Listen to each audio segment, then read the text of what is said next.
국정원과 경찰의 대통령 선거 개입 혐의 재판이 진행되고 있습니다. 재판 과정에서 드러난 거짓말, 새롭게 밝혀진 사실을 오마이뉴스가 정리했습니다. 지난 8월 국정조사 당시 원세훈 전 국정원장은 원장님 지시 강조 말씀에 대한 질문에 기억나지 않는다는 주장으로 일관했습니다. 2012년 4월 20일 날은 종북 좌파들이 한 40명이 여의도 진출했다. 여기서 40명은 누구를 지칭하는 겁니까? 현재는 기억이 잘 안 나지만은 어쨌든 그걸 주장하는 게 아니고 얘기한 게 아니고 국가보안법이라든가 종북 좌파들은 북한과 연계해서 다시 정권을 잡으려 하는데 금년에 확실히 대응을 안 하면 국정원이 없어진다. 지금 그 말도 확실한 말은 아니에요. 이게 녹취록입니다. 하지만 정작 재판이 시작되자 원 전 원장은 단 한 문장을 뺀 나머지 부분을 모두 인정했습니다. 종북 좌파들이 한 40여 명이 여의도에 진출했는데 그에 대한 대처도 우리 전 직원이 혼연일체가 돼가지고 준비도 같이 해주기 바랍니다. 종북 좌파들은 북한과 연계해가지고 어떻게 하든지 간에 다시 정권을 잡으려고 그러고 전 직원이 어쨌든 간에 인터넷 자체를 청소한다. 그런 자세로 해서 그런 세력들을 끌어내야 됩니다.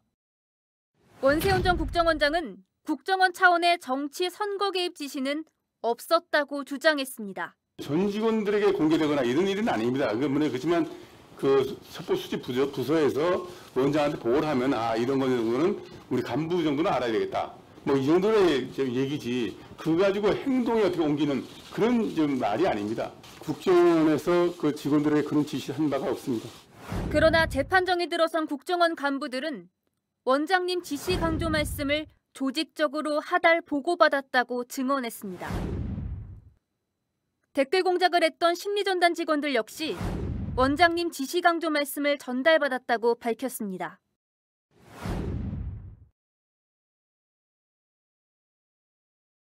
거짓말을 한 사람은 원세훈 전 원장만이 아닙니다.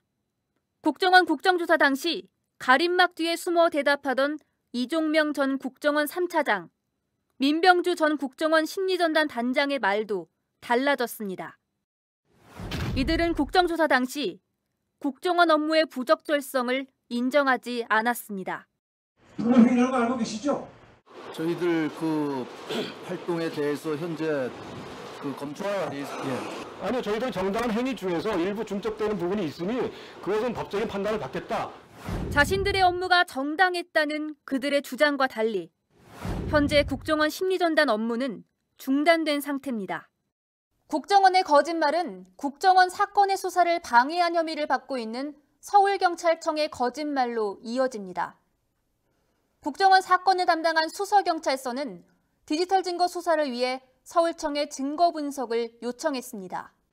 김용판 전 서울청장은 이 과정에서 수서서에 어떠한 압력도 행사한 적 없다고 주장했습니다. 다시 수서에 전화를 했더니 이미 경찰청의 담당 과장으로부터 수서에 전화를 받았습니다. 그래서 영장 청구를 안 할 거리 생각입니다 라고 저한테 보고를 했고 군인이 과장한테 격려 전화 좀 했으면 좋겠다 라고 했기 때문에 제가 그 당시 저는 아주 좋게 보고 있었습니다. 격려 전화를 했습니다. 그야말로 격려 이상도 이하도 아니다. 다른 서울청 간부들 역시 수사 축소를 지시했다는 의혹을 부인했습니다. 저는 부당한 지시 내린 적 없습니다. 수소서에 제가 부당한 지시를 한 적이 없습니다. 그럼 수사부장 부당한 지시 한 적 있습니까? 하지만 이광석 전 수서경찰서장은 국정원 여직원에 대한 압수수색 영장을 신청하지 말라는 김용판 전 청장의 전화를 받았습니다. 권은희 전 수서서 수사과장에게도 영장 신청을 막는 전화와 외부 발언을 하지 말라는 서울청의 경고 메시지가 하달됐습니다. 김용판 전 청장은 증거물을 분석하는 과정과 분석 결과를 수서서에 전달하는 과정이 정당하게 이뤄졌다고 주장했습니다. 제가 이 수사 과정을 통해서 확인한 바로는 본인의 거기에서 역할이 제대로 합격했기 때문에 자진 취소했다. 이렇게 저는 검찰 공소장의 전체의 내용을 저는 인정하지 않습니다. 하지만 수서서 직원들은 중간 결과 발표 전에는 부실한 증거 자료를 받았고 그 이후에도 증거물을 제때 전달받지 못했다고 밝혔습니다. 제대로 된 수사를 하기 어려웠다는 겁니다. 지금까지 나온 국정원과 경찰의 거짓말을 정리하면 다음과 같습니다. 국정원장은 정치 선거 개입을 지시하는 내용의 발언은 물론 지시한 적도 없으며 국정원 직원들은 자신들의 행동을 정당한 업무 수행이라고 주장했습니다. 서울경찰청은 수사 축소를 목적으로 수서서를 압박하지도 수사를 방해하지도 않았다고 주장했습니다. 모두 거짓말이었습니다. 재판 과정에서 새롭게 드러난 사실도 있습니다. 국정원 여직원 김하영은 작년 12월 12일 오피스텔 대치 중 노트북 안에 있는 파일 187개를 영구 삭제했습니다.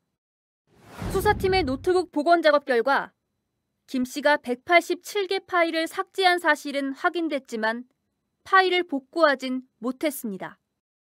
하지만 김 씨가 삭제하지 못한 파일이 하나 있었습니다. 수사팀은 김 씨가 쓰던 이메일에 임시 파일 형태로 첨부됐던 텍스트 파일 하나를 복구하는 데 성공했습니다.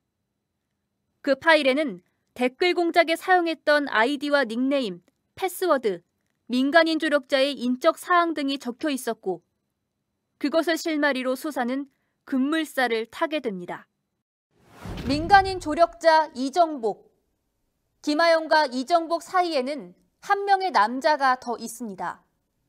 그 남자는 김하영이 서울청에서 조사받을 당시 동행했지만 신분을 밝히기를 끝내 거부했습니다. 김하영 역시 그 남자의 존재를 숨기기 위해 경찰에서 거짓 진술을 합니다. 그 남자는 바로 김하영의 직속 상관인 이규열입니다. 국정원 심리전단은 기획 담당 1팀, 네이버와 다음 네이트 등 포털 사이트를 담당하는 2팀, 오늘의 유머 같은 중소 커뮤니티와 블로그 담당 3팀, 트위터 등 SNS 담당 5팀으로 구성되며 이규열은 이 중 3팀 5파트의 책임자였습니다. 민간인 조력자 이정복의 실제 고용주는 이규열 전 국정원 심리전단 파트장이었습니다. 계좌 추적 결과 이규열은 대학 동기인 이정복에게 활동비 명목으로 총 9천여만 원을 지급했음이 밝혀졌습니다. 진선미 민주당 의원은 경찰과 국정원의 진실 은폐 과정에서도 이 전 파트장이 핵심 역할을 했을 거라고 주장합니다. 12월 15일, 14일이죠. 14일 그 노트북 분석 그 자리, 지금 오늘 우리가 가본 그 2층 제1조사실에도 이규열이 같이 있었습니다. 김하영과. 상사인 이규열이 김하영과 버젓이 손잡고 분석 범위 축소해라 라고 경찰들에게 지시 내지는 부탁이었을지. 진선미 의원에 따르면 이규열은 서울청의 증거물 분석 과정뿐 아니라 각종 불법 행위에도 관여했습니다. 이규열은 김하영이 있는 3팀의 5파트 파트장이었고 2012년 12월 11일 그 자리에도 이규열은 있었습니다.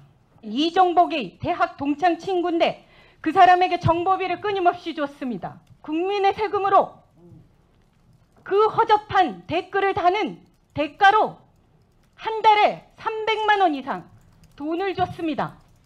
진 의원은 경찰 수사팀이 이규열을 제대로 수사하지 않았으며 국정원 불법행위 수사 범위를 축소시켰다고 비판했습니다. 국정원에서는 대북 심리 전단이 3개 팀에 각 4개 파트, 12개 파트가 활동을 전면적으로 했는데 여러분들이 시간을 주심으로 그 모든 분들이 자신들의 행적들을 다 지웠습니다. 그래서 11개월이 지난 이 시점에 재판의 대상이 되고 있는 사건은 3팀 5파트의 그 행위만 겨우 발견된 것입니다. 중간 수사 결과 발표 직전 서울청과 국정원 간부들 사이 수십 통의 전화 연락이 있었던 사실도 밝혀졌습니다. 검찰 특별수사팀은 지난 18일 국정원 간부들의 공소장 변경을 신청했습니다.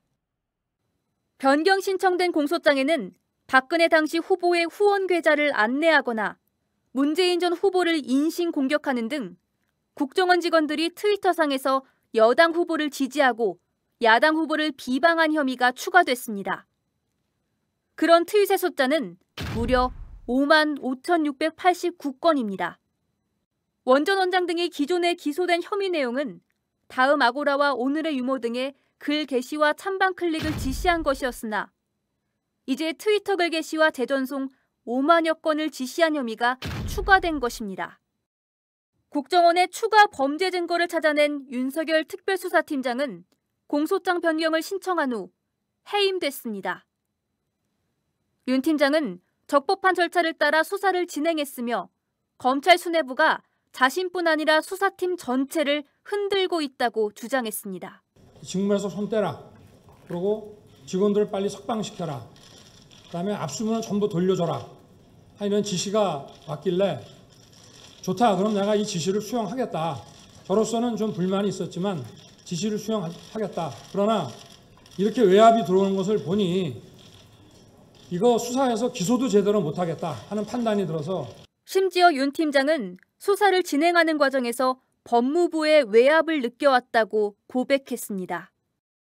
한편 국군사이버사령부 심리전단 요원들도 국정원과 같은 인터넷 공작을 한 것으로 드러났습니다. 이들은 대통령 후보를 비하하는 트위터 글을 올리거나 오빤 MB 스타일이란 국정원 직원이 올린 이명박 전 대통령 찬양 동영상을 전파했으며 네이버 블로그와 오늘의 유머 누리집 등에도 정치 관련 글을 게시했습니다. 현재까지 댓글 공작에 가담한 국군 사이버사령부 심리전단 요원으로 확인된 수는 15명이고 추가 조사가 진행됨에 따라 더 늘어날 것으로 예상됩니다. 국정원과 국군 사이버사령부 간 합동 공작이 있었는지 여부는 아직 밝혀지지 않았습니다. 국가기관이 대통령 선거에 조직적으로 개입했다는 의혹은 국정원과 경찰을 넘어 이제 군대로까지 확산되고 있습니다. 국방부는 자체 수사로 진상을 밝히겠다지만 중간 수사 결과 내용을 비춰볼 때 과연 제대로 될지 의심할 수밖에 없습니다. 검찰 특별수사팀이 제출한 공소장은 30일 법원의 판단에 따라 그 변경 여부가 결정됩니다. 담당 검사가 보직 해임되면서까지 제출한 공소장이 과연 받아들여질지, 특별수사팀이 외압에 흔들리지 않고 끝까지 진실을 밝혀낼 수 있을지 주목됩니다. 오마이뉴스 곽승희입니다.